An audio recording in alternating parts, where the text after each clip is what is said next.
Good day, good evening, and good night, and good morning. I think it might be in Australia time. I might be asleep right about now. You're But ambitious. Cut it out. In our viewers. well, I'm just trying to help Janina along. Like let her understand that the time zone it's beyond 3 hours. Sometimes there's a 12, 15-hour time difference. Okay. Right. So welcome to our 134th podcast. I think it is. Oh my God, you can't think it is every week. What is this? No, last week was 133rd. You don't count. You don't keep up. I don't. I'm not looking at it. Well, we have to do some kind of measurement because we don't actually say a date. I know. No, We don't say we're recording on this day. No, it's just funny because every time you say it, you're like, I think it's our one. Yeah, because You in have my a head, when I'm doing it, I'm always sure this is it. And then when I'm recording, it's just like, oops, I kind of forgot. I should write it on a piece of paper somewhere. Yeah. But anyway, you need Janina. Oh my God. no, we don't Yeah. need Janina with numbers. No, we don't. Sorry, y'all. I With don't know. money, yes. All With feisty. other numbers, Wow. no. Sorry, I'm all feisty this She morning. tells me how grade school math is kicking her ass. I don't know if it's the sun's kicking her ass or the math's kicking her ass, but I just like Move on. if we're not talking money. Anyway, before I go any further, let me introduce my co-hostesses with the mostesses. We have Andrine from Solely Tennis Travel. Got it right this week.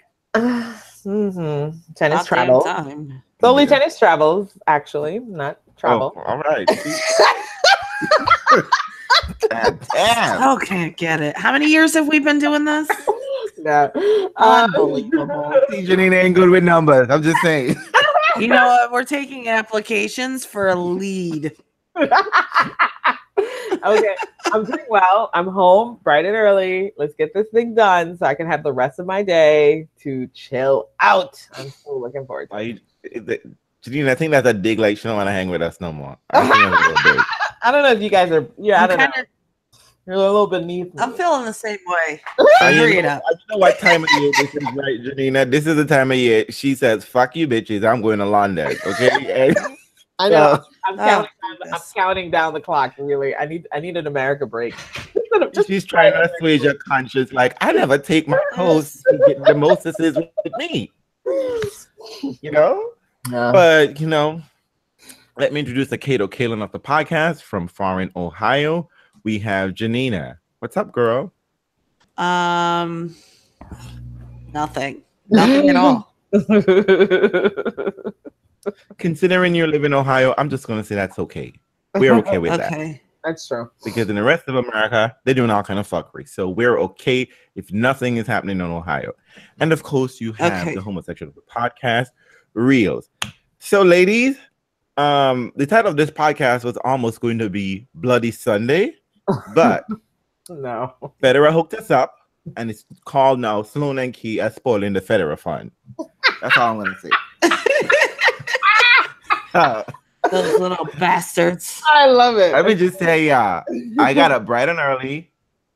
I don't know if the time didn't change, right? I think Europe probably changed their time. That's what it I probably think is. they said on Sunday, right? Yeah, Louis went, but I think not all of Europe because I don't think Italy is having daylight saving time anymore. But anyhow, so I got up early, then I realized, I got an extra hour to sleep. I'll change whatever. Watch a WTA. I watched Vienna, and then I rounded off with Basel. Look at you. And then yeah, I know, but it was not a stress-free morning. I thought this is gonna be fun, and then, girl, Federer almost fucked it up. Federer, well, he didn't. Okay, cut it out. I mean, this was supposed to be a bankable final. You know what I mean? There was no Del Pol. No, I know people said that, but I was like, listen, there's nothing like getting up knowing that you could win your first title against Federer in his hometown. I know Copil was feeling himself, so I was Copil. Is it Copil? Copil, just Letters. I don't know where she got this extra S or whatever. Did I add an extra I in there? Copil. You got extra syllable altogether. I know. Oh well, I'll just call him Marius, which is a better name. Okay. No. I was looking at him. I was like, man, I was nervous. I didn't take this win for granted. I did not. You know, when I saw him, he broke Federer first. You know, Federer usually sent a signal.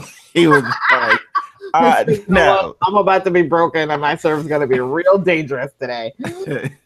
No, I saw. But no, let's get back into your WTA, because that was early morning. I think I got up and I checked the scores, but it was like I should be sleeping. You did? You're a good woman. Well, I got up and I saw Sloane had won the first set, and I was like, okay, that should be okay. And I was like, I'll catch the repeat later somewhere. And I went right back to bed.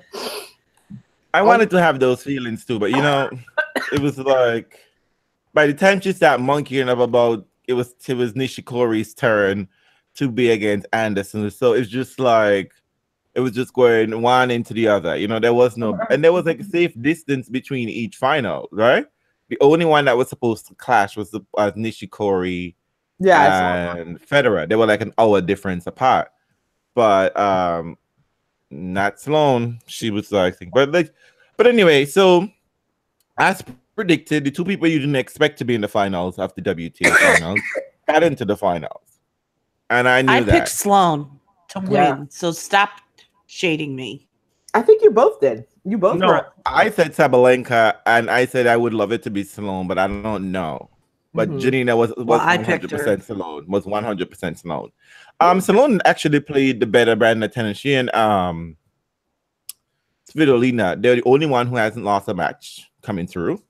They were both 3-0, and usually that's not, unless you're Serena Williams, that's never a good sign getting into the semifinals, right? So usually you just like spend all your money in the round robin, and then you get flatlined by the player who got tested in the early rounds.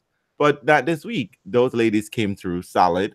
Let me just say, I know people don't want to trigger Andreen, but everybody loves themselves some Osaka, but let's be 100 here. When Osaka is under any kind of pressure, when the limelight is squarely on her, she doesn't perform. She doesn't. That's not true. Stop it. She won the fucking US Open. Because the pressure was on Serena. The pressure was on Serena, though. The pressure was on Serena. The pressure wasn't on her. Okay, no one expected her to win that match. Not going back there. No, I mean. But anyway, I think it seems like Osaka is exhausted. I mean, that might be it too. I mean, winning your first, lots of pressure on you, lots of expectations. It seemed to me. I mean, she did herself well. She's now a cup of soup, so it's a lot going on in her life. That's true. She's the new Asian face. She's the Asian face of tennis. You're asshole. Me? Well, I mean, yes. Like, I think it's a lot. It's a lot. She's got a couple finals. Not a cup of soup. She is. She's a cup of soup. I mean, Nishikori's a cup of soup too. Yeah, she and Kei. It's hard when everyone wants to eat you. And they're not even sure. Especially if it's a good way. It's always not even a good soup. You don't even know what kind of flavor soup it's gonna be. So, but who knew soup was making that much money in Japan? Like they got listen. Who knew? Listen, those soups are gonna keep her in fabulous outfits for years to come. Well, but I just want to say, I mean, like, I want to have like Federer type endorsement where Barilla would pay me pasta, but I don't gotta wear shit. I got my peoples to wear the shit. You know what I mean? I've never seen Federer in a Barilla hat yet. Okay, in some commercials. He's doing the least and getting the most. That's what I want. No, listen. Collect all the cash you can before she can get there. Okay. Who? But I think she's probably got a good chunk of endorsements. I mean, the new age. Yeah. Go, just save that money, okay? Just save that money because you never know when a tape might come out or a tweet might go awry, girl. So put as much money as possible. Don't be trying to live lavishly, okay? Don't be trying to buy a $1 bazillion house. But anyway. So, I mean, the ladies, I thought that Petra would have come through. Petra didn't win a single match. I know. I love it. It was great. And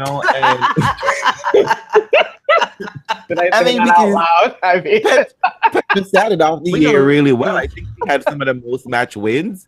I know. And here's the ironic thing about it, right? The two women in the finals today, Lena and Sloane, won the least amount of matches of all 8 women. It's great. I love it. No, you know what? This is, you know, the interesting thing always about the WTA Singapore is like people want it to mean so many things, right? And it's like some years it means like it wraps up the year of the most dominant player. Right. And other years it's like Dominika Sibylkova wins it, and you're like, huh? And you're like, all right, whatever. Radvanska won it. You know, it's a redemption year. Sometimes, right? It can redeem your year. Here's the thing. WTA Finals has now become when you can't win a major, this is it. This is or it's this the is primer, second best. or it's the primer before the major, right? So if what you're Caro, but no, let us Caro, Fidelina's gonna take this. Fidelina thinks this is her thing. She thinks that she has come out and told people, which by the way, according to her social media feed as well as her press conferences, she was feeling very salty because she was saying things like, you know, this is for the haters. I was like, wait a minute, you have haters? And then I didn't even know people were writing about you like that. But she really felt like people had been dismissing her. And I was like, oh, okay. You have haters. You gotta have fans. Well, I mean, it was okay because you know I'm a Svitolina fan, but I was like, I don't think anyone was judging you like that. But okay, but whatever she needed to get herself engaged, right? This is what you get for being concerned, right? People were trying to tell you, bitch, you were starving, and you know. I was just gonna say she's been pissy since she was told that she was too thin. I mean, well, she had a breakdown. She had a quote unquote breakdown. Chrissy said it to her, and I mean, the trophy's named after Chrissy now, the #1 trophy. So she should throw it in Chrissy's face because let me tell y'all something. Chrissy shouldn't be in a commentator box. She shouldn't. Why? She shouldn't really. The truth. She tells truth when she wants to tell the truth. Well, she got up in the box and say, you know. So listen to me. I got no. And I don't want a Martina. Let's get some fresh new voices. Well, it's nice when she's not close to the player because then she's most likely to be truthful. You know, then she sort of she can bring her sort of like objectivity, some sense to the match. But if she's personally involved with the player, you're not going to get it. I don't think she's that involved with Svitolina, so she could look around and look at Svitolina and say, "You're too thin," and I think you're going to be struggling in matches. I mean, which is a fair comment you should be able to make, right? Like we talk about that. Their bodies are part of the sport. You're an athlete. Yeah, you're part of the sport. But what was funny is that she got into the box this morning and she was like, you know, Sloane, it's only when Sloane was out that she wanted it. Girl, no. Sloane was playing solid tennis before she got that injury. Okay. She's up and down like everybody else on the WTA tour. Okay. Don't be trying to tell me no shit like, you know, like the top 8 are solid. Girl, no. The numbers tell us it's not true. Because look at Tree Bed out there, Copil Scott. She came out hot yesterday. 6-love, bagel Sloane. And then she's only good for 2 sets. Same like Petra. The thing with Petra is that Petra knows she's only good for 2 sets a match. But then she's a slow starter. Petra, no. No. Well, no. You only have energy for 2 sets, girl. I mean, you gotta either sit out the first set. You know what? A straight set victory. Because I didn't see 1 point, not 1 fucking point of the WTA finals. Well, you're gonna see it next year though, because it'll be back to the tennis channel, right? No. You know depends on where it is. I'll be sleeping. Well, actually, I guess this was the final year for Singapore. I hear. Is it? I think so. I think it's the last year for Singapore. I mean, at least from one of the tweets that I read from one of the journalists, it made it seem like this was going to be Singapore's last year. Confirmation of that, please. I didn't see anything about that on the WTA. Well, since I heard nothing about where Basel could be going, I think it will be right back in Singapore. Probably. We'll see. We'll have to confirm that. I thought it was the last season, the last year for Singapore. I didn't get a chance to see as many matches as I normally would. I saw most of Sloane's matches, which feels like I'm basically playing favorites, but I guess I was. That's really what ended up happening. I would tune in and was able to. Somebody was running it on YouTube. Bless you, YouTube, for that. Yeah. So I was able to catch a couple of her matches. And then somebody went and took it off. WTA, the point is that watch the match. Okay, people need to see the match to be involved in it. I don't understand this. Y'all all about following whatever the fuck Twitter says. But Twitter don't have access to live matches. Yeah. Come on, get yourself together. Look, ATP has running a a bargain basement next gen event. You know what that shit is? On Amazon Prime. Okay, people getting to know these people. Even though they don't really care about them. I think it's all gonna change soon, right? Hopefully, because whoever the WTA has a chance to do something wrong, they're just like, hey, you know what? Let's fuck it up. So what was your sense of the tournament, though? What's your sense of it? I mean, it's just like what you expect, right? I mean, like there was no huge name there. You know what I mean? They were all like. They were all solid. Wait. Horrible. What does that mean? This is supposed to be the cream of the crop, and you're like, there's no big names there. These are the top women of the year. Are we gonna ask you my opinion and then not listen to it? Well, I'm sorry. Yes, ladies, don't be men, okay? I'm just saying that. Okay, then there was no one who just had like decisively had the crowd. Like everyone came out to see like one player. Do you understand what I'm saying? People had their own factions, and they didn't come to see Osaka. No, okay. I mean, Japanese people whose money would come out there, but even if they did come after the first match, they were like, "Well, she don't want to be here. I might as well sell my ticket." Because, but anyway, make your larger point. Sorry. Anyway, so there wasn't anything. They had. I mean, like the crowd is pretty much dark, so I can't really see whether there were a lot of people there or not a lot of people there. I mean, as always, doubles was some freak sideshow event. I don't know why the WTA don't go back to. Well, they've experimented with, like the round robin for the doubles, because to me, it's kind of sucky. You have to pay all this money to watch 2 matches when you could get money for watch 4 matches. You understand what I'm saying? It's kind of silly. But anyhow, and I felt that, so people played there was some solid 3-set match. I think Kiki Burton was probably the standout because she was the last player in and she really fought herself through. I thought, for me, there was disappointment on Osaka and Kvitova's point. I think this was an opportunity for Osaka to really step up and really, like tell these bitches, like, girl, I am the number 1 player on tour. I am, you know what I mean? But it seemed like, well, not that I'm saying that you find the difficulty and the shame, but she sort of like fizzled out after winning a major, and that's fine because last year Sloane couldn't even win a match, couldn't even hold serve or win a match, even if double bag it. So she's done better than Sloane, right? She got to a final in Tokyo. But in terms of yesterday, I think they were as expected. I mean, Svitolina also was came in here looking all shaky and whatever hot mess, and she definitely showed solid. So I think to a certain extent, for me, the WTA finals this year, you can say players could take something personal away from this event, like Svitolina and maybe Sloane. But for making any sort of larger extrapolation for the WTA tour, nope. It's just like how it's been for the last several years, right? Savolkova, Radwanska, Caro. I mean, let's be more honest. Caro should not have won at Australian Open. It should have been Simona. But I mean, winning this is. I don't even know what's happening. Well, I mean, winning this doesn't really say anything. It happens. I mean, I think you gotta like a new narrative. Welcome to the Realz Hate Hour. I know. I think you have to sort of disentangle the WTA narrative from other ones, because it's always been this way, and that's partly what makes the WTA what it is that it's a wild ride.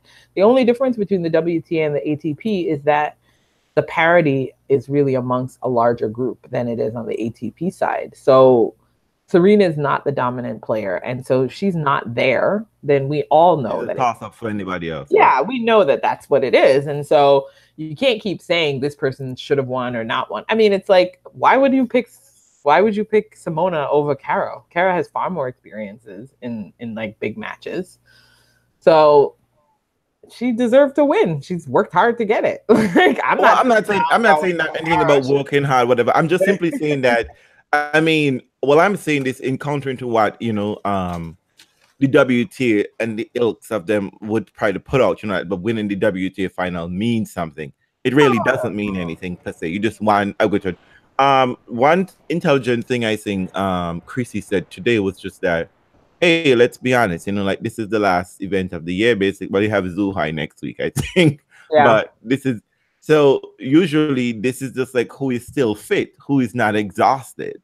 Yep. Because, you know, that's one way of looking at this event. Is just like, who is fresh, who could muster up to give that last charge before, you know, it's vacation time. You know, and sometimes it is. And sometimes it's the players that won the least, which turned out to be Sloane. Right. Which one? They're probably the freshest ones, maybe. The freshest ones. You know, Chrissy didn't want to say that, but that's why Chrissy was really didn't want to quite put it that way, but it's just like these ladies still have shit in their legs because Petra, you know what Petra. And but I would have been excited to see someone quote unquote who play wild and crazy tennis like Sabalenka. You know, fuck up. I mean, you're a mess. Sabalenka was always just an extra, right? She never got a chance to get out on court, right? Yeah, she never got a chance to get on court. But she should have won. Let's not forget. No, I mean, like, she should have been in instead of Osaka because to me, Osaka was just like, girl, she didn't want to be there. Andreen, fix this. Listen, I'm simply asking the person who got up early ass in the morning and watched a bunch of matches what he thought of it. That's all I'm saying. I think I don't know if we should do that ever again. Well, maybe you should watch some tennis, Janina, but you won't.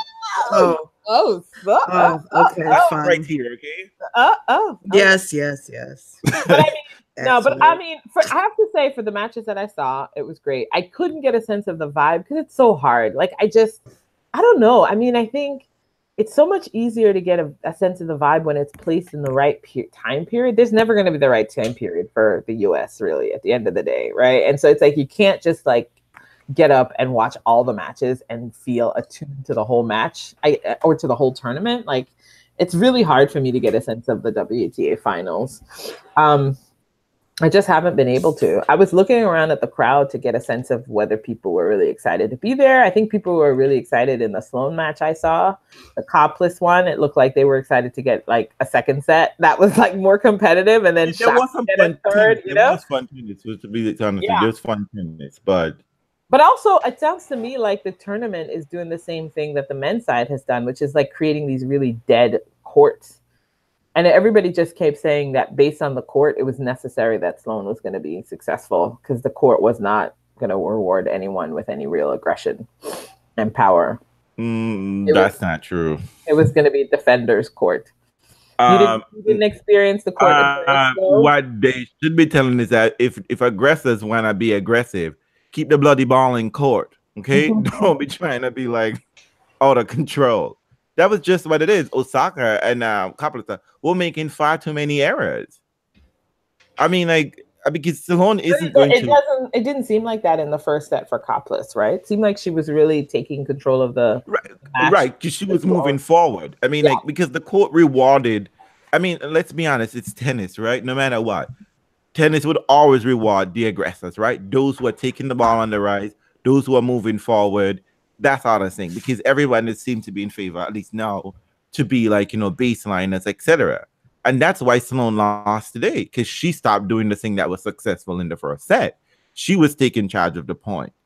And Svitolina isn't going to blow you away. So what Svitolina did was just like, oh, let me step a little bit in front, further in court, and take the ball on the rise instead of trying to be running up and down, you know, and defending. Defending isn't going to thing because they're small players. They're leaving too much of the court open. And that's exactly what Svitolina did today. And then by that time, Sloane was just like, I'm kind of over this shit. I'm tired.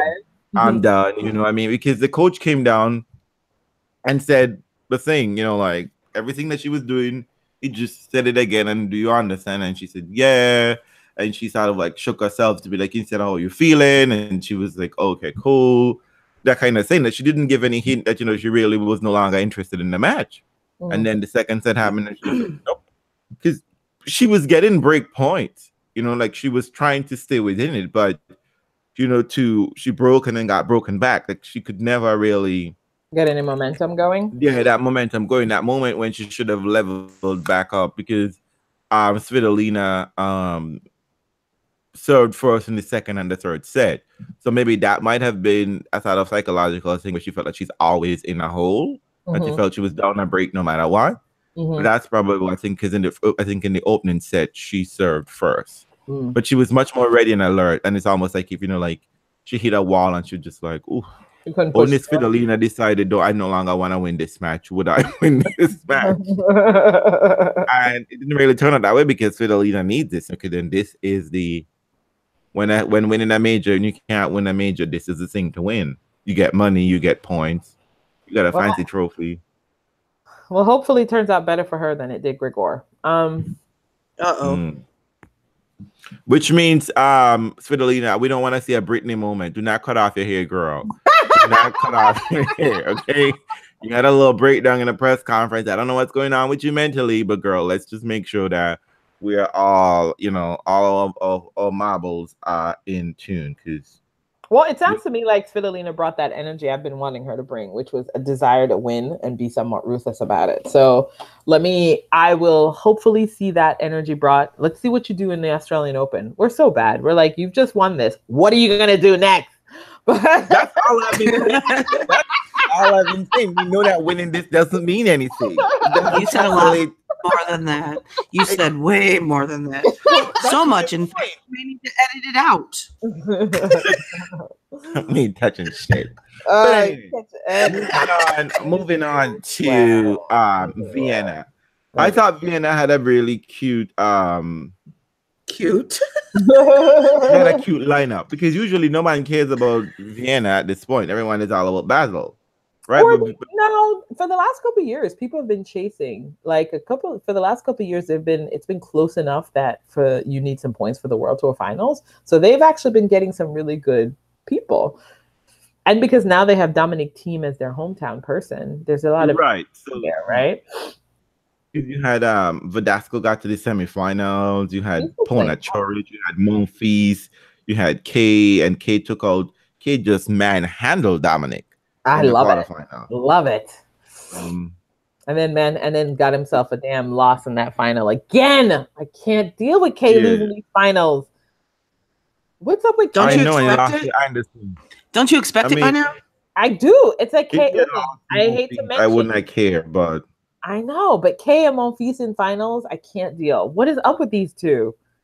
I need them to get. I don't know. Monfils, it just looked like Kei. To me, it looked like Kei was just like every time he had that hill to climb over because he had break points. Just like, not interested in this. I mean, he can't be uninterested. He lost in 3 sets. So it's not. No, he lost in straight sets. Is it straight? I thought it was when I looked on the score line. Was it a tie break then? 3-6, 6-7, tie break, yeah. Oh, brutal. Ugh. Yeah, and he had break points in the second set in particularly, and he was serving first. So Anderson was always under the gun. But I mean, when Anderson needed to, he came up with the big stuff. I mean, Kei was making some inroads on the serve that Anderson didn't feel like super comfortable. But it was just that I think also for me, he looked like he was moving where he think I had to protect my body because Kei moves wherever Kei moves like he's on a clay court, right? Like he could slide. I don't know when this shit became a thing. Because back in the day before 2011, people weren't trying to slide anywhere else beyond on clay. Now these motherfuckers don't slide on clay, but they're sliding on indoor court. It's just like, and one more just like, dude, your body's made of glass. You do know that, right? Like. Janina, that's why he doesn't win. I know. Did you get a chance to see any of the dudes? A little bit. I watched a little bit this morning. I saw the end of Nishikori. Well, I saw when he was, it was like, okay, dude, you're not gonna win. And I walked away. Because you know what? I'm tired of Nishikori. It's like he's constantly in these situations where he should be doing better, but he doesn't do better. So at what point do you say, you know what, maybe this is just who you are? Yeah, but you know what? I mean, I guess so. I mean, I have to think about what Kei's doing differently when he gets into a final. Because I remember what else? In Japan, he played such an impressive match to get to the final. And then he lost. But you know what else? What? We're not giving Kevin Anderson the credit that he deserves because we just course don't want not. to. I mean, Because we don't like him. I'd like to He's avoid like it, boring. but But yeah. the truth is, he's a force to be reckoned with. He's proven himself time and time again that he belongs there. Ugh. So, good for him. You know who I blame for this mess, Janina? I blame you. Who do you blame? Why? Me. I'm blaming you because your man Berdych was supposed to be in these positions. But I mean, wait, if we substitute Kevin Anderson for Berdych, because I'd rather have Berdych. No, impossible. I'm not about that life. I'm not comfortable with these changes at all. There's no substitution for Berdych. But you're right. I mean, you're right. Kevin Anderson is very solid. He's gotten much better at rallying, and he's a much smarter player than he has been. I guess Kevin Anderson is benefiting from the top people not always being around. Berdych has to try to break through. With not even that. It's more than that, though. Yeah, whatever. Because he's got some really good wins against top players. Yeah, he's got a win over Federer. I mean, he has a win over Berdych, whatever that means. Not Berdych. We're talking about Kevin Anderson. So yeah, I mean, Kevin Anderson. I know he's no slouch, but I've already made that confession on Twitter. His rise is like what burns my. It's like it really makes me sad because I know he's nice and I know he's very likable. I've interviewed him in the past and have found him very sweet, but I cannot take his tennis at all. Like it's just so boring to me. Like I absolutely cannot deal with it. When I see him, I just think this is how they draw the ugly stepsisters in Cinderella. Oh my God, he looks like a vulture. He looks like a vulture. I mean, is that what it is? We just can't get behind it because he's not attractive. No. I mean, I'm willing to admit I'm that kind of superficial. Hey, I know you are. I knew you would be one to say yes. I mean, maybe but it's Sunday. Let's tell the truth. I mean, it's not about that. I mean, he's awkward looking, but listen, so is I don't know, Rafa. But but I don't like Dominic Thiem. I'm so bad. No. You know what? Here's the thing. Here's the thing that bothers me about Kevin Anderson is that he's Anderson and Isner. What's the difference between Anderson and Isner's game? They're the same. Listen. Anderson's a better mover, maybe moving forward, and he's a better volleyer. And actually, no, he's not a volleyer at all. But he's a better. Let's be 100 here. Anderson rallies, but Anderson can win. Anderson uses his one trick pony when he needs to. Let us not be that kid because and it works because let's not forget that John Isner can't get past the third round of Wimbledon ever. He almost did. He will now that they've changed the rule. I guess. But I mean, I just, you know what it is? It's just Anderson to me is dry. That's all it is. He's just dry. His personality is dry. His game is dry. And I like him. I like a vulture. It's a vulture. He seems nice enough. But listen, nice has never done it for me. So it's just hard. It's hard to get excited about it. I'll just put that out there. But I know not everyone loves Kei, and and maybe many people find him dry. He's like an ice cream cone without the ice cream. That's what it is. Who's that? Kevin Anderson. You don't hate an ice cream cone, but it's just not a thing without the thing. I know. You know what I mean? He's just like there's no there. I mean, and all the positive things that people have for his unflavored wafer. That's what he is. I mean, and I'm happy for him. Congratulations on making it to the World Tour Finals for the first time. Girl. Standout career. You do the nice things, but I was here for a Sloane Kei Federer party today. I was there for that. I know, and now I could have been sleeping. All we get is I known Sloane was gonna fuck it up. I mean, Nishikori was always iffy, but you never know, right? I know. You just never know. I thought he'd at least sneak a set. But brutal. But yeah, I mean, I'll have to pay attention a little bit more. We have to come up with a reason why Nishikori keeps failing in these finals. But hold on. While we're here dragging Nishikori because that's what we do. Because he's like a Petra bus, you just never get on. Let's be 100 here. Last year around this time, Nishikori was playing challengers. No, I love it. He's totally like I said, if Nishikori is walking off the court and not in a wheelchair and a stretcher, that is a win. If I win, player of the year. And I mean, like he's trying to get his body, and I'm gonna be hopeful that maybe next year that he could do something and move some kind of mountain. I mean, you never know because I mean, let's be serious. Ain't too many exciting men on the tour. So I mean, like, and Kei plays pretty tennis. There's just no way around it. He plays pretty tennis. He plays really pretty tennis. I love it. I know Janine is not always convinced. No, you know, yeah, she usually comes in when he call the trainer. She's just like, plus, let's be 100 here about it. It's the teeth. It's really the teeth. Like, you know how she's about teeth. No, it's not about that. But, you know, since Sloane failed and then Nishikori failed, I was like, Federer, you want to do me this solid today? Turn around. No, first actually, of all, Nishikori is great. Let me just end on a good note. He went with a wrist injury and was out of the top 20. And now look at him. He's like a stone's throw from potentially getting to the World Tour Finals. I suspect he makes it in if Juan Martin doesn't show up.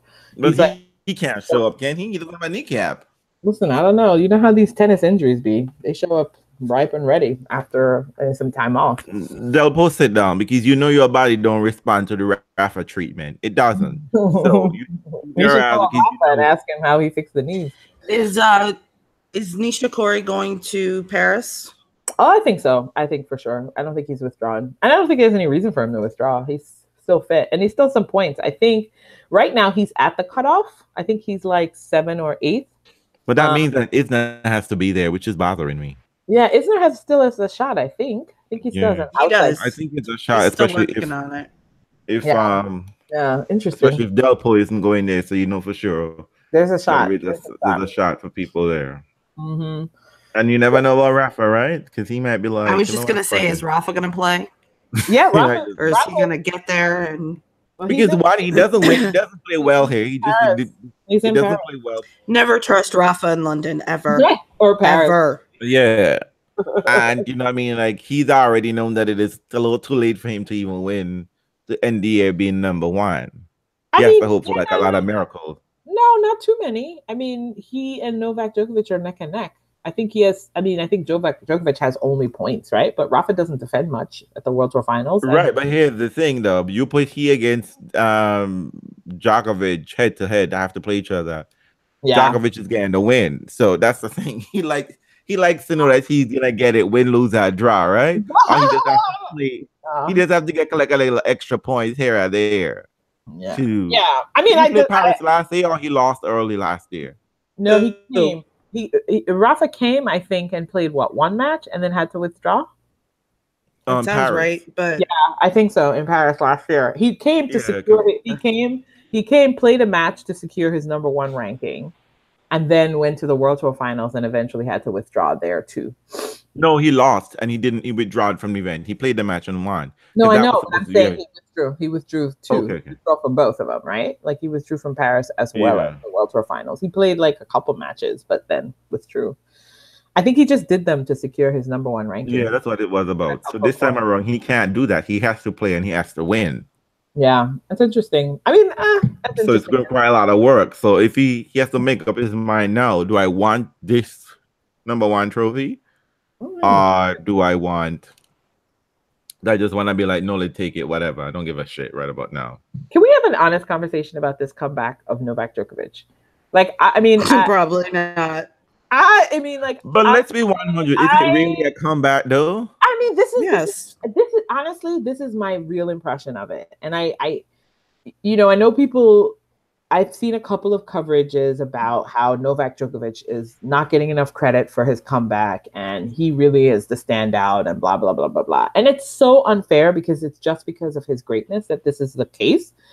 But I literally think of Novak Djokovic as taking a mental timeout. That's what it is to me. That's what it felt like to me. Like I felt like this player had got hit in a wall and took a mental timeout. And I always he didn't have surgery, Andrew. But that was some bullshit because he said it was a wrist and then he comes showing his elbow. That's what I'm saying. It's really confusing. So for me, I've been focused on Kei as a comeback player because I feel like Kei legitimately expressed what his injury was. No confusion about it. Went off the tour, went on a challenger cycle. We could see it. We knew what was going on. And he has climbed up to the rankings in a respectable, decent way. He hasn't won big titles, but I really feel like there was doubts about whether he was going to return to the game. With Djokovic, I've never had those questions. I was like, you're just taking a timeout. Okay. And when he came back, I expected him to. People were like, oh, I don't know if he's going to return to 4. I was like, who else is going to be competing with him at this point in time? You know what I mean? It's just like, it's really well, that's the difference. It's really hard for me to see the comeback. And but it's a disservice to him maybe, but it's also because of how they 80%. There's so many people that still can't compete with him. If Kei Nishikori is only 80%, he could get beat by the majority of the tour. So that's why it doesn't look it's as big of a deal. And it doesn't matter really if it was a mental break or not. It doesn't feel the same because of the caliber of player. There's not enough people to challenge Novak Djokovic. There's just not. Right? Well, and so it doesn't feel like a comeback. It feels like a break. Like, listen. Right. I love Fed and Rafa fans love Rafa. But you gotta know that those two were able to take advantage of a period when Novak Djokovic was not around to do. Of course. When he was mentally not around. Exactly. He wasn't mentally around to do the damage. And listen, we'll take advantage of it. That's great. That's part of the sport, is being prepared to stick it out when you're not feeling it. But I just felt like he wasn't feeling it. And it was only until the very end that they started to float about his injuries. Yeah, to me, exactly. Issue. You know, they made it seem like it was coaching. Andre Agassi said, I don't know if it matters. You know what I mean? Andre said he was coming back. Like, nobody ever said anything about an injury the whole time. Because Andre said he's going to come back better than ever. He's going to be like some crazy juggernaut. But Andre also, no. Andre also said that he was argumentative about the type of treatment that he thought he needed. Only towards the end. When Andre first came on court with him in France, he said nothing about an injury. He said he was perfectly fine. But after they... And then, like at the U.S. Open, he said, I wanted Novak to have surgery way before he did. Yeah. You remember that? I do remember that, but I'm just saying you can't release that detail sparingly and then talk about a comeback. The only reason why we think it's the comeback is because you fell down the ranking, but that's it. Like exactly. You know what? And then you got the body parts wrong. You got the body parts all wrong. You have to tell that story better. That's all I'm saying. Like, I feel like Novak has not. If people feel like he hasn't gotten the props, I feel like it's because he hasn't told the story of what happened. To be honest, when he first disappeared, I thought he was disappearing because of the rumor mill about their affair, and he was slightly embarrassed about all of that. And then it was like he looked like he had lost the will to really fight and compete. And then that was, you know what I mean? And it's like, and there's also the fact that he had done the thing that he wanted to do, right? He had won the French Open. He got the career slam. He had the Serena Slam 2.0. Yeah. And and whatever goal there was, I would die on this hill that Novak has built his career around the foil of Federer, and to beat Federer and redefine and to like erase those people's name from the record book, basically. But the thing about it, he's realizing that every time he gets to one of these major milestones, that the accolades are not coming. The special treatment and like the aura he isn't getting the Federer Nadal-esque type of treatment at all. Everyone is just treating him like, oh, it's Novak. He's like the third wheel. But it's not even third wheel. What's the point of you doing something that two other people have done? It's not, nobody's looking around and saying no one's ever done it. You're constantly competing with the two people that are just ahead. This is how he's framing it. That's really sad. Like. But I'm just like, so, I mean, I feel a certain kind of way. I was like, I've been like, oh, people are like, Novak's really having this magical comeback. And I was like, I'm just not riding that tail. Like, I don't feel that storyline.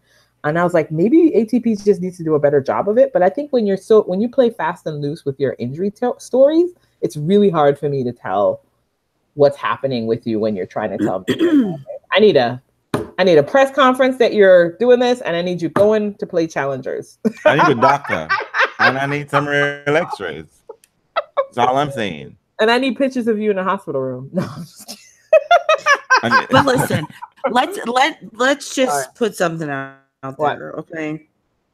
When Federer has an injury and he doesn't talk about it until it's healed, we go, oh, he was hurt. That makes sense. But we can see it though. Now, listen, no, you could, if you wanted to see it on Novak, you could, because he played poorly and then he went away. But because there was this rumors about his personal life swirling, it's easier to grasp onto that because for one, it's more interesting. Two, it's not an injury. But now we have this situation where, oh, he was supposedly carrying this wrist injury or elbow injury, whatever it was, for all this time. And eventually it got worse because he didn't treat it properly and he needed surgery, which in turn kept him out even longer. Now we question everything. My point is, when Roger Federer plays poorly, doesn't say anything about an injury until it's done, we take him at his word. Yeah. Nobody complains about that. Just think about that. I'm sorry. I'm going to go with my opinion. It's true. I mean, I just think I'm not saying that you're not telling it's true, but I'm just simply saying that, is it a likability thing? No, I'm not buying no story because I don't think it was about likability. It was confusion. You know what? There was no confusion. Always confusion. You know what? There was always confusion. When you live in confusion, you can't tell. It's so interesting because, part of like making sure that something resonates with the audience is that you can't be confusing them, right? You've got to tell a tale.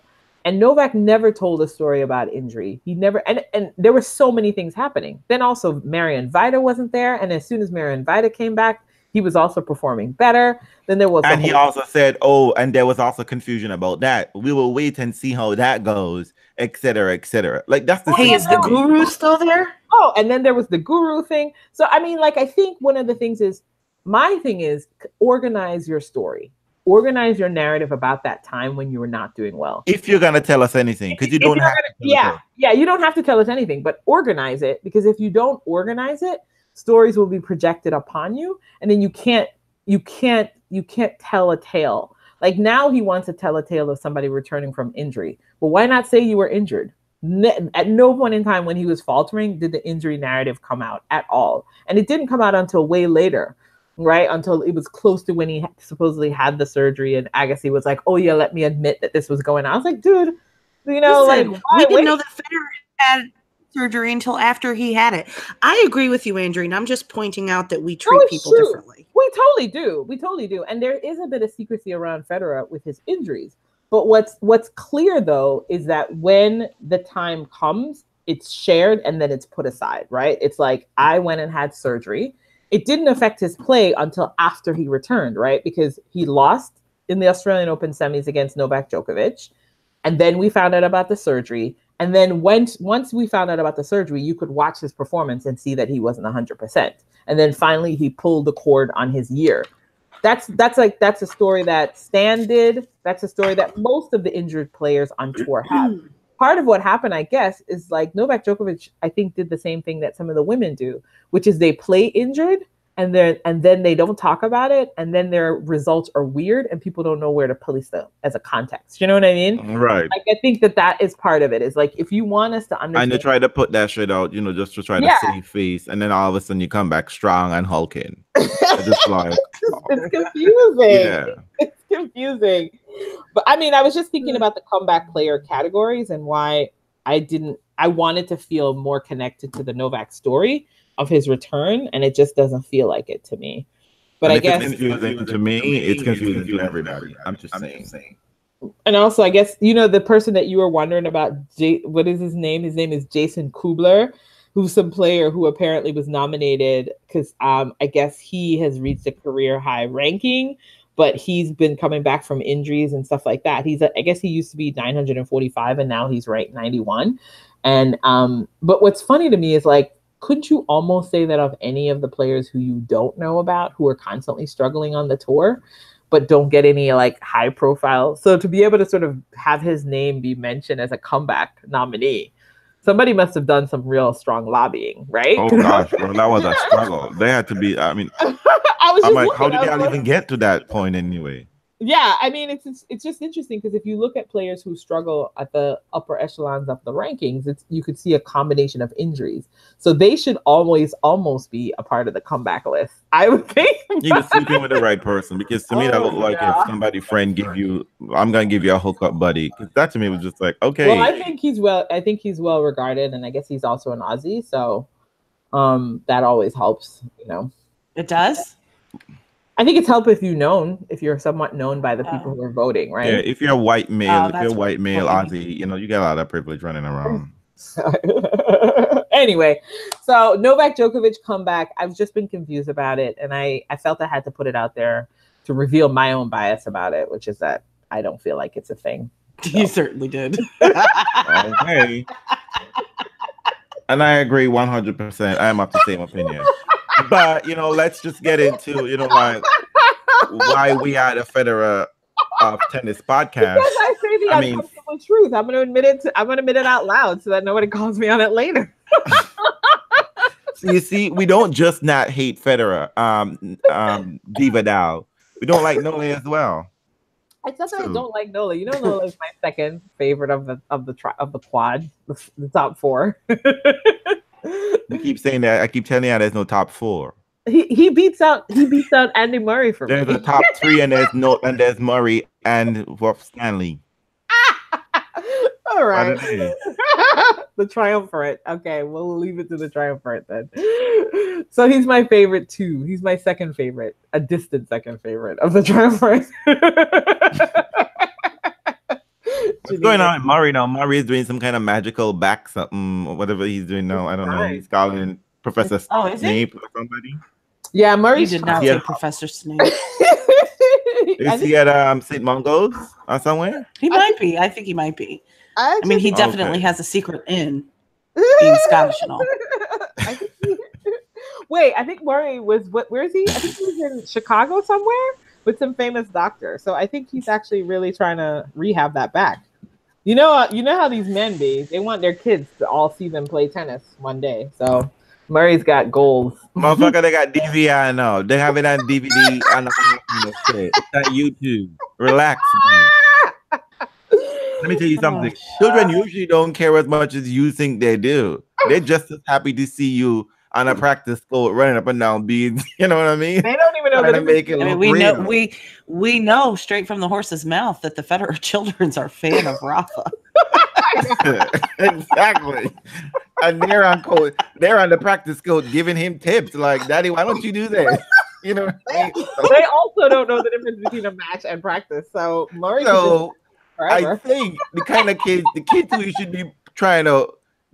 should be wanting to watch you are other people's kids, and you got that in Spain. It's other people's kids who gets excited about seeing you. Not your kids. They just think you're daddy. You're supposed to be home playing with them and giving them candy and whatever. You know what I mean? That's good for just bringing shit for them. They don't care about you and your trophies because you're like, don't touch it. Those are you know what I mean? Those are forbidden objects in the house. Or snack things. Exactly. But Janina already explained to us as a parent that parents need their kids to understand what they do. So whatever. I'm sure they see that the money. We take her wisdom. Oh my God. Are you not? I'm just saying, all Federer got is, so you see all this? No. It's because of what I do. Not because what mommy is doing. Oh my God. What I do. No, you need to stop it right now. You're a mess. You're a part of the team. Oh, you're horrible. Okay. So anyway, as we were talking about Federer, did y'all watch the final today? I did.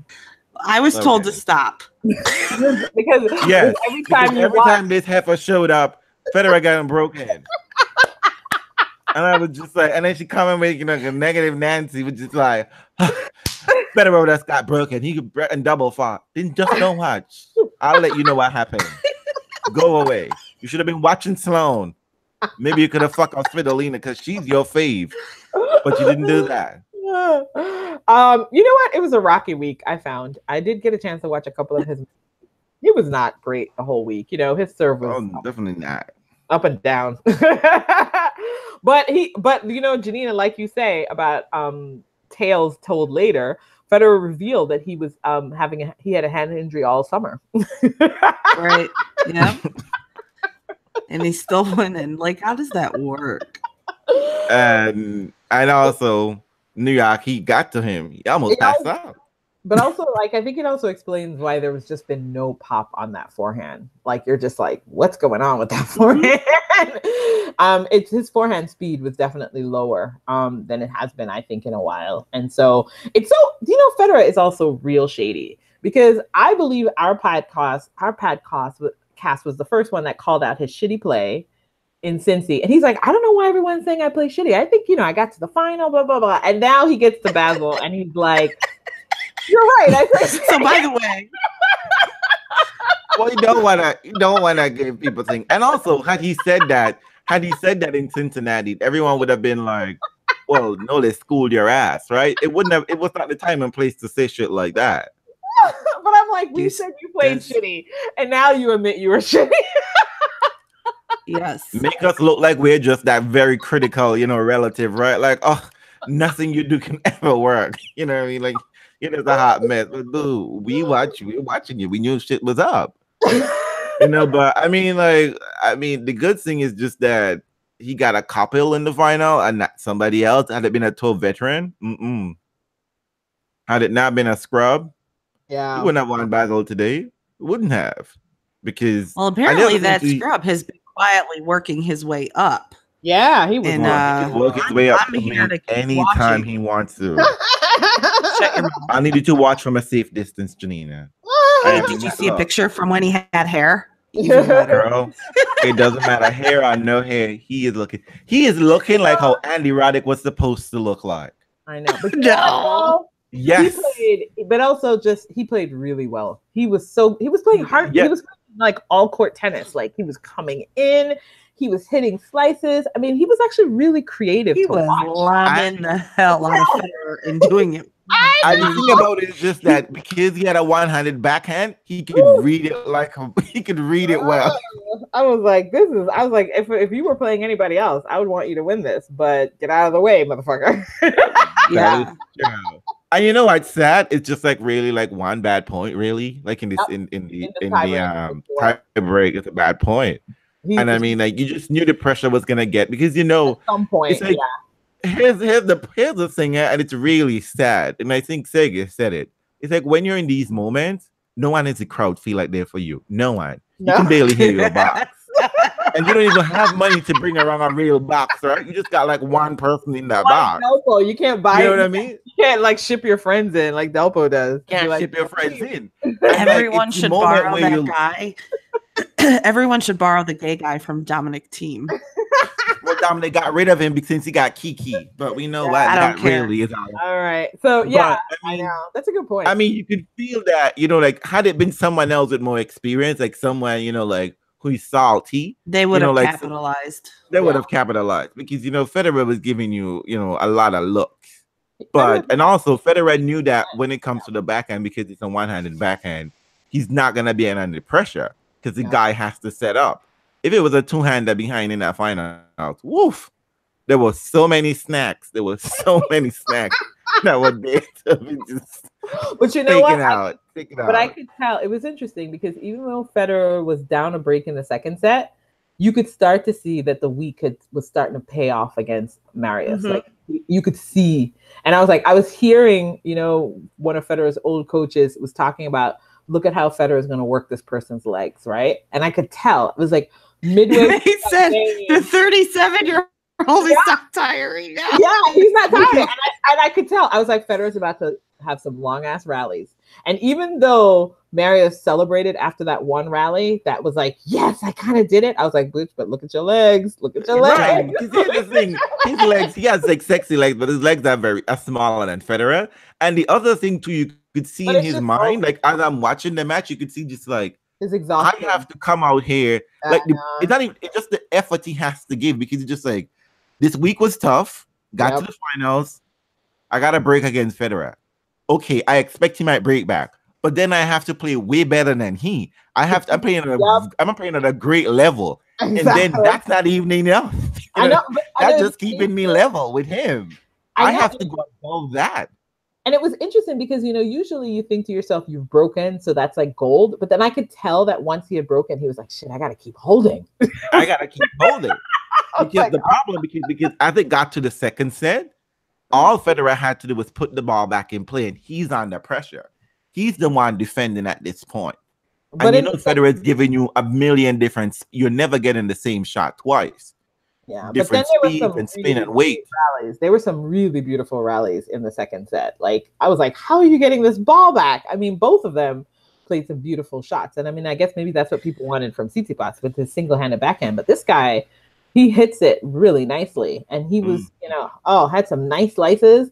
There was even in the tie break when he was going back and forth and slicing with Federer, he was in control of that point when he until he bailed out in that weird drop shot. Until he wasn't. And then I guess what was funny? I think he was feeling himself too much because he's just like, how the fuck did that not go over? I know. Federer was just like, it won't.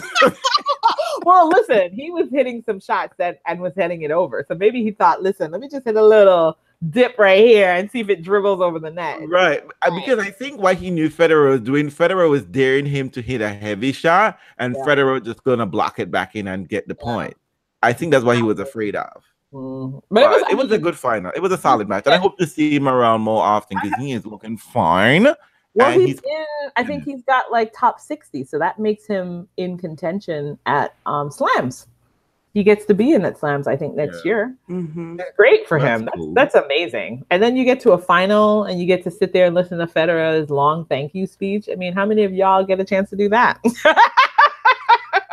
And you get a nice check. A very nice check, actually. Mm-hmm. Oh, but you know what? Maybe he was inspired. Let me pull a WTA. Maybe he was inspired by Simona. Cut it out. He's from the same country as she is. He looks and sees Simona doing well. He's like, I want to do well too. I had to look that shit up. I said, he's from where? I was like, oh, Romania. Okay. Romania. I was like, I never heard of that place.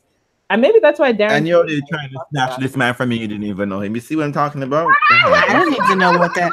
Listen, I didn't need to know what that country was to know that he was good looking. Janina's like, I know a snack when I see it. Thank you very much. That's right. Oh, I love it. It was nice. Oh, this is. I loved all the those faces. eyes and everything.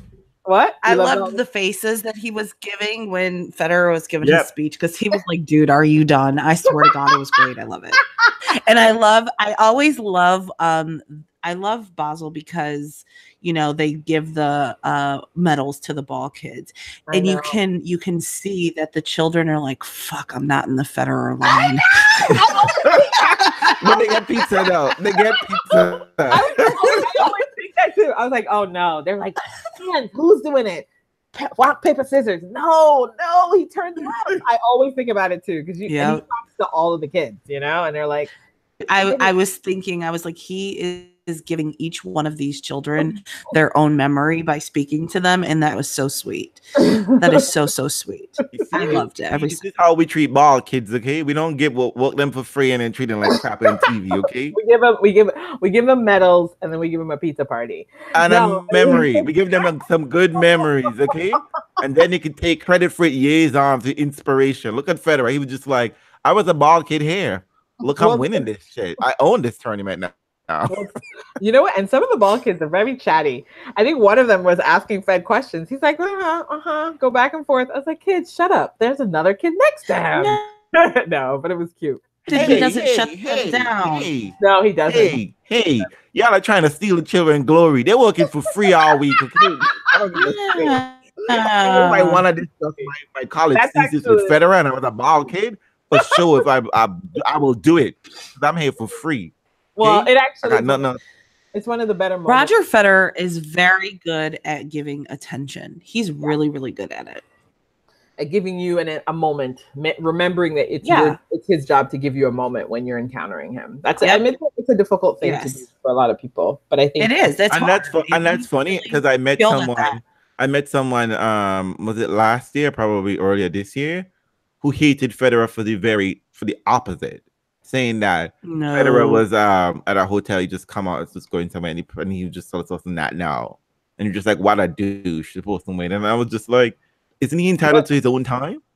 Yeah, when it's at tournaments, he knows he performs, but I think when it's, I'm always about when they're at the tournament, they know that that's a part of their role. But if it's in their personal life, it's nice if they're good about it, but I don't expect it. And I often don't go up to them if it's a non-tournament space and they're just like hanging out with their family and doing their own business. Like they're not on the clock. Yeah, I don't think that anyone should ever be surprised when they get told no when any type of celebrity is in their personal time. Right. Yeah.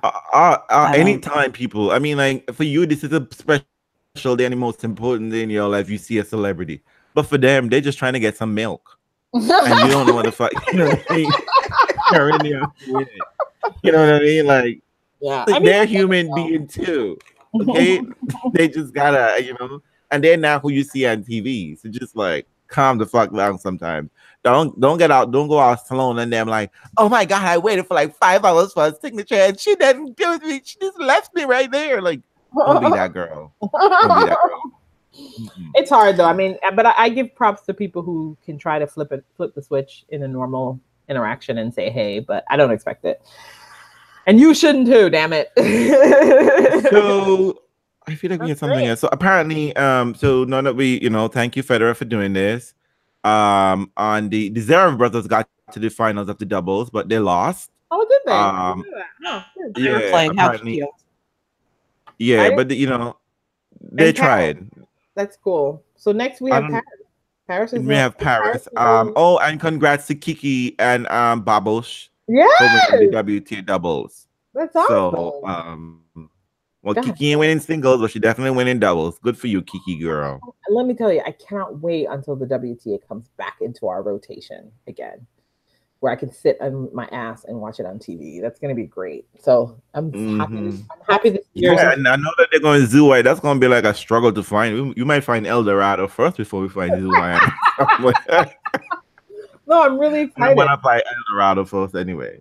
I'm a lazy sports fan. Fully admit it. I will not be chasing you down. So help me help you. Well, that makes sense though. It really does. Because I mean, for the sports that are popular, I mean, like you cannot go on a Saturday on regular TV without there being some bloody advertisement for football and you don't have to search for it. It's just I mean, some man at the gym yesterday was just like, "Did you watch the World Series?" No, I don't watch baseball. He still proceeds to tell me about it. That match went forever. It was 18 innings, dude. Don't care. Sounds like two games to me, and then like whatever. I don't care, So, but it's all over, right? They do a good job of putting it out there. So Tennessee got to do that. Over. Oh, you're talking about? It's all over. It's all over. You can see it everywhere. So I'm just happy. Thank you so much, WTA, for sorting through that. I'm looking forward to seeing what it looked like in the. I'm sorry that it only took so long. So long that when you come back next year, we're gonna be like, "Who's that?" Exactly. So we're gonna do our best. I'm sure there's gonna be some issues where people leave and be like, "That was gonna show. I thought they just only covering the men's event today." So let me ask: are you guys gonna get a chance to watch any of Paris? Are you gonna try to get? Is it gonna make? Well, I know I would. Janina's future times is always a problem. That's Janina's future times. What's gonna be exciting? What did you say? Paris isn't so bad. Yeah, it's not such a bad time zone. And I Europe mean, like, isn't too bad. Europe is okay. I have to see Jacques Sock defend his patent title. I mean, like, I am so ready to laugh. God, you're horrible. You all are so cruel. Poor Jack. He's doing the best he can. That's gonna be. I mean, like, girl. If Jack Sock can defend this title somehow, I will be the first one to congratulate him. Yeah. Oh, good for you, because you'll be the only one on this podcast congratulating him. Follow him on Twitter. I want you to do that. I want you to make. I will follow him. And yes, and congratulate him. I will send him a congratulations tweet every day for a week. Fantastic. Well, y'all. And guess what? When he doesn't defend this title, you're gonna have to send out a search party to find his ass because he has to play challengers. Oh no, we'll see. But you know what? Let him know where the challenges are. Well, you know what though? It'll set him on the right track. We'll set him on the right track for a comeback tale. So is it time for us to go? It's Sunday, and I'd like to have some brunch. Well, wait. I just want to follow up in our story. As per last week, we had a massive discussion. We're giving the people what they want. They don't just come in for results. It's the news they're really interested in saying.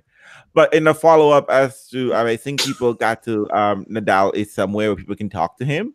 Paris. And They're both in Paris. in Paris. And he has said, like, well, we made these plans last year. To what you're referring to, please, just context. Oh, we're referring to the them playing in Saudi Arabia in December for the exhibition. They still haven't had any word or made anything clear as to whether they will be playing. All roads or seem not. That they are. Well, it seemed to me that they're given waiting for. Given what they've done and what they've said, I'm assuming they will. They because would. if they didn't, if they didn't feel the need to withdraw at the height of negativity, then waiting it out. Obviously, withdrawing now. They ain't withdrawing now. So apparently, Djokovic said he needed to get more details. I'm not sure what the details were. Body. But which is fine. But I was just like, what other details do you need? But so I think Janina, you said you thought they were gonna play. So it looks like you might be right. Guess what? Ain't nobody telling me shit, but I should be liking Divadal and Djokovic right about now because I'm just like, there you have it. Y'all sitting here expecting your government to pull out and stop fucking with Saudi Arabia. But y'all want y'all tennis faves to be fucking with Saudi Arabia. How does that make any sense? Make sense to me. I'm a little bit surprised, but money. But you ain't collecting the cash. Well, not you. I mean, you're not blaming their fans. The fans are whoever they want. They do what they want. I mean, it really comes down to the players. And I'm a little bit surprised that they didn't have a better response lined up because they should have expected being asked about it. But what I have to say is just like, I ain't seen the same energy for motherfuckers coming out and trying to drag Serena for saying that somebody steal a game from her. And you never will. And you never will. So you saw cartoons, you saw heat and energy trending for days. But all of a sudden, no, nothing. Really? Did you expect it? No, I mean, I didn't expect it, but I mean, it goes back to the point where we were saying, right? When we in this discussion with Serena or whatever, just like people are trying to talk about the rules and the rules. Motherfuckers, I want to talk about the rules. It ain't about the rules why y'all had that much energy. It was sexism and racism. That's why y'all had energy for that. But this time around, they're not going to have any energy for this because this is not. It's some white men trying to do the fuck they want to do and trying to get money. Yeah, I got nothing to say. Nothing. Well, I mean, I don't even know. All the people about rules and decorum and all that shit. I don't even know if they got nothing to say. I don't know if it has to land there. I think it's two very powerful people who are the heads of their sports, and people giving them a pass because they are the heads of their sports. Pass for this, though. Wow. Yep. Yeah, because they don't. If you're going to take a negative line as a reporter, are you going to be asked at press conferences? Are you going to be given sweet deals about maybe talking to these people when it's time for a story? So, I think I just want to put this out as you mentioned. I just want to put it out. I would like a reporter because I know many of y'all are listening to us, and don't try to be shitty and shady about it because it is 100% true. I see y'all tweets. And people talk about y'all articles, y'all badly, poorly written articles. But anyway, tell me what benefit, what are y'all really getting in the press conference room, in the rooms? Tell me. Because quite frankly, several weeks ago, there was an incident with Naomi Osaka where y'all point blankly said that y'all don't really do y'all job. Y'all can't do y'all jobs. Y'all can't ask follow-up questions. It's someone else's turn. And apparently the other person, when it's their turn, they don't even get a chance to even say, oh, can you finish the answer, the follow-up to her before I ask my question? So what benefit y'all are getting from being in this room? What access do y'all really need? What are you getting? So if you do the thing that real journalists are supposed to do by questioning these things and writing the proper pieces and framing these things, why y'all not losing anything to me? Y'all will be gaining something, some respect, and probably a real job with real money. What would you like them to do about this space? What space? About this particular situation with Nadal and Djokovic? Mm-hmm. I like them to bring that same heat and energy I'll be bringing for Serena and Nick Kyrgios and those people and talking about framing and decorum and look of the sport, etc. I like that same energy. You don't have to necessarily agree with me, but I want to see that kind of energy and that heat and Twitter and talking about it. Because what I do not understand, because here's going to be my problem. Come Australian Open after y'all, they go there, whatever the case may be, and smile with these people and joke around and smile. How am I supposed to take them seriously? How am I supposed to tell them when we're going to be talking about Novak Djokovic is the UN ambassador for some kind of humanitarian shit? How am I going to take this motherfucker seriously? Well, you're not supposed to. You're really only supposed to take him seriously as an athlete. The other stuff is just extra, isn't it? But this is one of those things where it's just like, yeah, it's a bright line. There is no if, ands, or but about it. Because here's the thing: if Turkey is taking a hard line against Saudi Arabia, fucking up a journalist, Turkey, we got more journalists in jail than anybody else. If Turkey has a bright red line, nobody else should be confused about this issue. Nobody else. You know what? I think people are afraid that this will set them on a path that they can't come back from. You know, next thing they'll have to think about whether they engage. What are you gaining? I mean, at this point in time, you need to stop talking about we's. Like, I'm talking about the athletes themselves. What do you say we? Are you talking about the reporters? I'm just talking about us collectively as a humanity, basically. At this point. Maybe I'm taking this too far. Maybe you're right. Maybe I'm taking this too far. Let's just paint it within the context of the sport, because let's just deal with. But I mean, but in the context of this sport, I guess they're going to be talking because. But I mean, is it really the context of the sports? Can we really, as we have always said here, that tennis is a microcosm for the real world? Can we just sit here and pretend like we can close our eyes to certain things when we're comfortable, when we can get the cash? I think Janina made that point last week. Tennis does often. They play. This is a global sport that's played in a lot of really uncomfortable places, and I think this is one of those moments where. I mean, it feels like it's not necessarily specific to tennis because it really is about an exhibition. It's not even about an organizational structure. Right. They do their own private thing. It has nothing to do with the organization.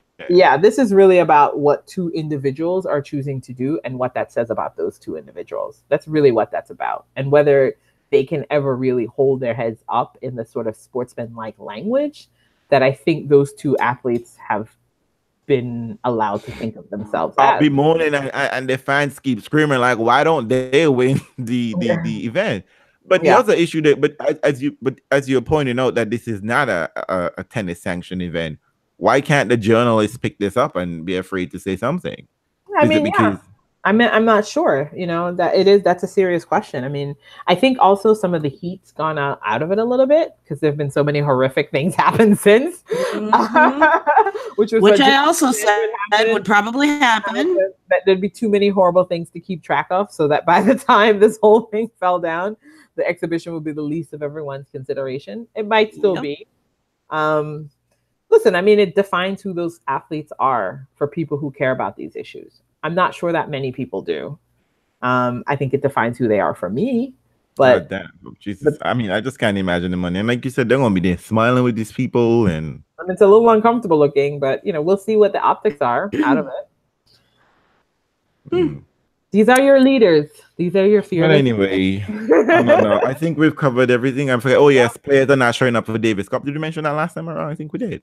I think there's an official letter I think the top players have sent a letter officially, but a few of the other players who are like the second tier, like your Borna Coric and your Dominic Thiem, they seem pretty excited and happy to go forward. So, I mean, who knows? Maybe it'll be a good opportunity for the second tier guys to step up and be the stars. Well, it was Davis Cup. That's all who've been stepping up anyway. Let's do 100. Supposedly. I mean, the top guys have done their due diligence. So. But they could only win 2 matches. You know what I mean? I've never over the years. I've never really bought that. Yeah, I've never really bought that line. I mean, all of them have done their time. I don't even understand that whole line. I mean, like I don't get that either. Like particularly when you're trying to drag Federer into this, it's like I didn't know why I built the system thinking Federer was going to be involved in it. And, anyway, like, I don't know how that was a thing. Yeah, but anyway, in case you forget anything, just to say, you know, the WTA doubles draw, the fashion was even more horrendous than the singles draw. Everything can't be perfect, okay? Everything can't work. But anyway, let these lady go. I try to, you know, fans, I try to stretch this podcast out as long as possible so that you can have lots to listen to. The two ladies who everyone seems to think is the loveliest co-hostesses of the mostesses. They always want us, if they would have a 5-minute show if I let them. I don't even know. I mean, production and say Federer won, like especially if Novak won Wimbledon. When Novak won Wimbledon, they were like, you know what? Just say good evening, podcast. Yeah, Wimbledon is over. Good night. But we didn't. True story. True story. I know we'll be coming back to you. I don't know our next podcast will be World Tour Finals, and maybe probably because I think you have to get ready to travel when in Paris, right? Yeah, I'll be there. So, maybe we'll do it. Maybe we'll do it from the hotel room after. Yeah, we typically do that after some significant event. I think you'll have fun. So you should be fun and bring back lots of chocolates.